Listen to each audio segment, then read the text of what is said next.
1947 চনৰ 14 আগষ্টৰ দিনা 12 বাজিবলৈ কিছু সময় আগত পণ্ডিত জৱাহৰলাল নেহৰু তেওঁৰ দুটাৰ লাইনেৰে ভাষণ আৰম্ভ কৰিলে। At the stroke of the midnight hour, when the world sleeps, India will awake to life and freedom. কিছু মিনিটৰ পাছত 12টা বাজিল, দেশ স্বাধীন হ'ল।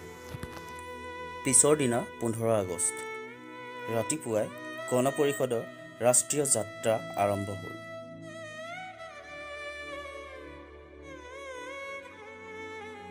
ৰাতিপুৱা 10:30 বজাত গণ পৰিষদৰ জাতীয় পতাকা উত্তোলন কৰা হ'ল।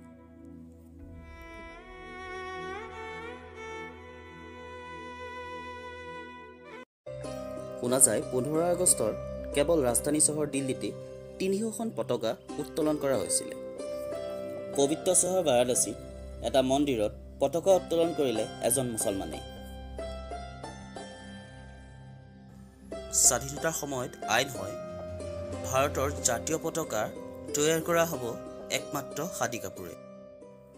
অন্যথা বেলেগ উপাদানে বা কাপোৰে তৈয়াৰী কৰা জাতীয় পতাকা আকাশত উৰালে জৰিমনা লগতে 3 বছৰ কাৰাদণ্ড দিয়া হ'ব।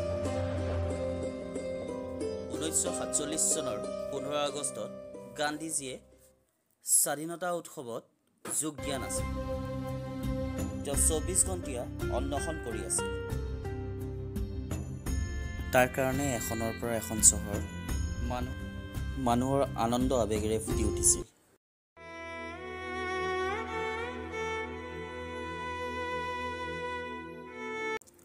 আৰু যিবোৰ ঠাইত বিদেশী পতাকা লাগি আছিল সেইবোৰ আঁতৰাই ভাৰতীয় পতাকা লগোৱা হ'ল। ঘৰে ঘৰে, ভৱনে ভৱনে, গাড়ীয়ে গাড়ীয়ে, চাইকেলে চাইকেলে, আনকি কোলাত থকা কেঁচুৱা হাততো উৰিল অগণন পতাকা। সন্ধিয়া 6টাত ইণ্ডিয়া গেটত পতাকা উত্তোলন অনুষ্ঠান আৰম্ভ হ'ল। সেইদিনা ৰাতি এফালে চলিছিলে মানুহৰ আনন্দ উল্লাস আৰু আতচবাজী উৎসৱ,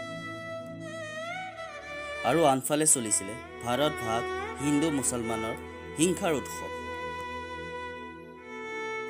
আৰু চাৰিওপিনে চলিছিল মানুহে খাব নাপায় মৰাৰ উৎসৱ।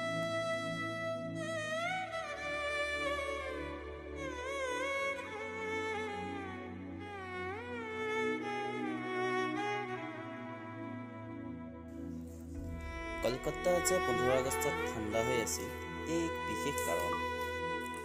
এইটো এটা আচৰিত ঘটনা, কাৰণ স্বাধীনতা দিৱসৰ এসপ্তাহমান আগৰ পৰাই কলকাতাৰ অৱস্থা খুবেই সংকটজনক আছিল। পশ্চিম পাঞ্জাৱ নামৰ নতুন পাকিস্তানী প্ৰতিষ্ঠানটোৰ কাৰণে নতুন ৰাজ্যপাল ইতিমধ্যে নিয়োগ কৰা হৈছে। 15 তাৰিখ সন্ধিয়া তেওঁ শপত গ্ৰহণৰ কাৰণে এটা পাৰ্টি ৰখা হৈছিল। আৰু এই পাৰ্টিটোৰ ব্যৱস্থা এনেকুৱাই বেয়া আছিলে য'ত নেকি বিদ্যুতৰ কোনো ব্যৱস্থা নাছিলে, নাই কোনো পোহৰৰ ব্যৱস্থা। আৰু যিটো পোহৰ পাই আছিলে সেইটো আছিলে ওচৰতে দাউ দাউকৈ জ্বলি থকা লাহোৰ চহৰৰ পোহৰ।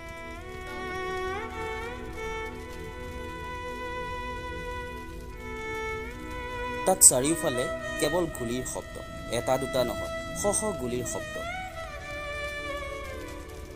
কোনে কাক গুলি আছে কোনেও নাজানে আৰু কোনেও জানিব বিচৰাও নাই। और तोड़-फोड़, आगजनी और लूटपाट का कहर बरसा दिया है। दिल्ली में सांप्रदायिक दंगों को रोकने का एक ही तरीका था, पूरे शहर में कर्फ्यू लगा देना। इसलिए एक तरफ दिखती है खाली सुनसान सड़कें और बंद दरवाजे, तो दूसरी तरफ दिखती है दिल्ली में भीड़ की हिंसा, दुकानों की लूटपाट और उसमें हुए जान माल का नुकसान।